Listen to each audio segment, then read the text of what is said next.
ভোলায় বেড়েছে নিউমোনিয়ার প্রকোপ। হাসপাতালগুলোতে বেড়েছে রোগীর চাপ। গত কয়েকদিন ধরে টানা বৃষ্টির পর ভ্যাপসা গরমে দ্বীপ জেলাটিতে বাড়ছে জ্বর, সর্দি, কাশি ও নিউমোনিয়া রোগীর সংখ্যা। নিউমোনিয়া আক্রান্তদের মধ্যে শিশুদের সংখ্যা বেশি। ভোলার 250 শয্যার জেনারেল হাসপাতালে শিশু ওয়ার্ডের জন্য 60 শয্যা থাকলেও ভর্তি আছে 1.5 শতাধিক রোগী। প্রতিদিনই বাড়ছে শিশু রোগীদের সংখ্যা, ফলে অনেককেই মেঝেতে চিকিৎসা নিতে বাধ্য হচ্ছে। ফলে চিকিৎসা দিতে হিমশিম খাচ্ছেন হাসপাতাল কর্তৃপক্ষ। তবে হাসপাতালে সব ধরনের ওষুধ সরবরাহ না থাকায় বাইরে থেকে ওষুধ কিনতে হচ্ছে বলে জানিয়েছে রোগীর স্বজনরা। হাসপাতালের পরিবেশ নিয়েও অভিযোগ রয়েছে তাদের।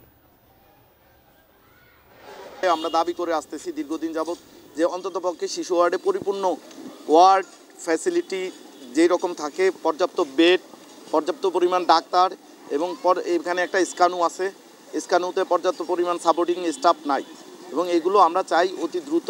মেডিসিন যা সব বাহিরে থেকে আপনার কিনাই না দেওয়া যায়, তা একবার এসে শুধু ডাক্তার বাবুরে দেখে শুধু মেডিসিনটা দেওয়া যায়। তা আমরা এই জায়গায় আসছি কী জন্য? যদি আমাদের সব কিছুই বাহিরে থেকে কিনা লাগে, তাহলে আমরা এই জায়গায় কেন আসছি?